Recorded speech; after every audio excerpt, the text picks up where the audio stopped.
e longe dos stories. Como você está? Essa foi uma pergunta muito repetida no mês de setembro. Pessoas postaram e repostaram, tuitaram e retuitaram a mesma afirmação. A frase buscava analisar algo que aparentemente é óbvio. Há uma certa distinção entre aquilo que se posta e aquilo que se vive. A grande questão é que isso é natural. Vejam, as redes sociais nada mais são do que instrumentos da vaidade. As redes sociais nada mais são do que instrumentos da vaidade. Nas redes sociais, todos são lindos. Nas redes sociais, todos são felizes. Todos estão cobertos de alegria. As suas vidas são coerentes. No seu trabalho não há problemas. As suas finanças sempre estão organizadas. Isso porque, como afirmamos, as redes sociais são um instrumento da vaidade na vida humana. A grande questão é que, muitas das vezes, não observamos as consequências naturais desse instrumento da vaidade. O primeiro e a primeira consequência, assim como as consequências do uso de drogas, podemos observar consequências na esfera do usuário e na esfera social que o cerca. Olhando a esfera do usuário, a esfera de quem publica, observamos um vazio e uma agonia do eu. Agonia do eu que pode ser explicada pelo filósofo e economista Adam Smith. Adam Smith, além de tratar a respeito de economia, também traçou alguns argumentos sobre a teoria dos sentimentos. Ele buscou entender como funcionava a psicologia humana para depois buscar entender como, de fato, as relações econômicas aconteciam. E buscando entender como as relações psicológicas aconteciam, Adam Smith afirmou dentro dos seus textos a impossibilidade de extrair louvor de uma mentira. O que ele constata é que o ser humano naturalmente, o ser humano normal, o ser humano que está com a sua moralidade mais ou menos em dia, tem dificuldade de extrair louvor de uma mentira. Para exemplificar, observemos a postagem de uma foto. Na foto, a mulher ou o homem carregado de filtros que purificam sua pele, filtros que alteram a cor dos seus olhos, que mudam a cor do seu cabelo, que colocam ou tiram tatuagens, e postada a foto recebe likes, curtidas e comentários. Você está lindo. Você, de fato, é uma pessoa virtuosa. Você, de fato, é uma pessoa bela. No momento em que o comentário chega, no momento em que a curtida chega, pode-se gerar um bem-estar. Mas a questão é que no inconsciente, sabe aquele que postou, que aquilo que está sendo comentado é comentado para algo que não é. Porque tudo o que foi postado é mentira. E o que acontece é que essa mentira é o plano de fundo para a construção de uma angústia que busca cada vez mais postar para cada vez mais ter aquela sensação momentânea de engano de um possível aplauso mentiroso. Observamos agora também uma outra possível efeito colateral na vida. Efeito colateral esse que diz respeito aos outros que observam o processo. E esses outros, observando o processo, recaem na afirmação do filósofo contratualista inglês Thomas Hobbes. O que Thomas Hobbes afirma? Ele diz, na sua filosofia, que a felicidade do homem está construída em ultrapassar outros homens, enquanto a dor, a tristeza e o fracasso se fundamentam na sensação constante de ser ultrapassado. O que acontece é que, à medida em que se posta e que se reposta, constrói-se uma figura de comparação constante. As pessoas ao redor se veem vítimas naturais e inconscientes do seu processo de se comparar.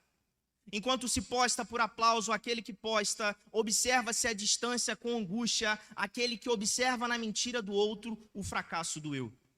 Aquele que observa na mentira do outro o fracasso da sua não realização, o fracasso da sua não conquista, gerando assim um ambiente de angústia, um ambiente de aflição, porque não é feliz quem posta e não é feliz quem vê. Uma máquina de angústia, ansiedade e aflição.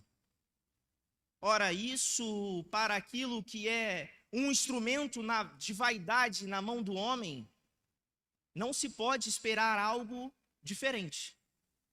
A pergunta que venho trazer hoje é: em que medida é diferente as redes sociais da nossa vida religiosa? Em que medida tem se tornado diferente o uso das redes sociais da nossa vivência religiosa? Porque dentro dos templos, ao entrarmos, falamos um vocabulário santo. Porque no espaço litúrgico, usamos roupas santas.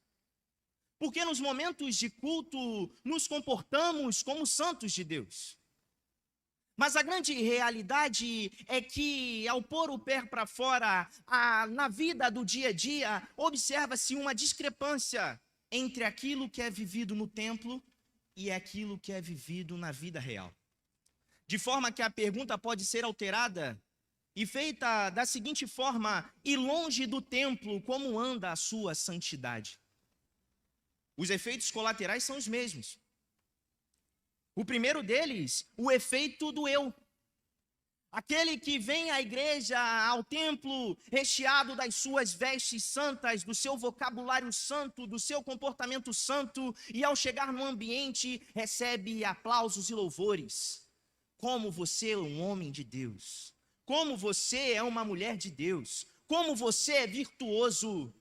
Mas tal como Adam Smith afirma, ao receber esse louvor, adentra o seu coração não como uma forma de revigorar a fé que existe, mas como uma acusação para aquilo que não se vive. Desta forma, o louvor não edifica, mas constrange ainda mais. E por essa esfera que construímos de mentira, a qual a Bíblia vai chamar de hipocrisia, figurado na figura dos fariseus, na imagem construída dos fariseus, vemos a igreja viver repetidamente uma vida que produz angústia pela ausência da verdade. Vivemos a vida, falamos dos nossos sonhos, trazemos nossos problemas materiais de saúde, mas não confessamos nossos pecados. Não os pecados. Não falamos do adultério que existe no coração.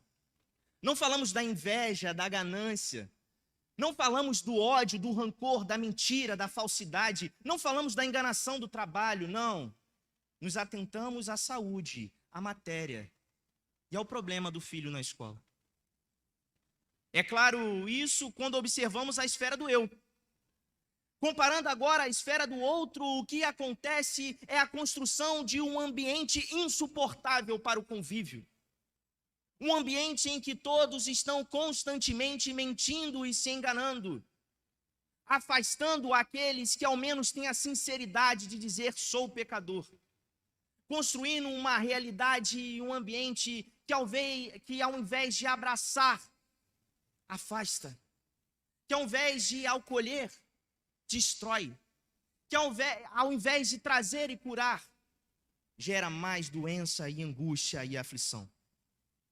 Fernando Pessoa, poeta português, uma das maiores mentes da língua portuguesa, ao meu ver, pessoalmente, o maior poeta, escreve poema em linha reta e trata dentro de um dos seus versos a seguinte questão: quem me dera ouvir de alguém a voz humana que confessasse não um pecado, mas uma infâmia, que contasse não uma violência, mas uma covardia. Mas todos ao meu redor são príncipes e têm sido bons em tudo que fazem. Talvez por isso, talvez por essa razão, o Espírito Santo alertasse já a Tiago ao escrever a sua carta no capítulo 5, do versículo 16, a importância da igreja de Cristo em ser verdadeira e confessar os seus pecados uns aos outros e orarem assim, para que se manifestasse a cura no meio da igreja. De forma que o meu apelo hoje se torna: confesse os teus pecados. Confesse não apenas os pecados, mas as infâmias. Confesse não apenas as violências, mas as covardias. Confesse aquilo que é mais impuro no teu coração para o teu irmão. Porque talvez no meio da tua confissão, muitas vidas possam vir a se salvar. E dentre delas, possivelmente a sua.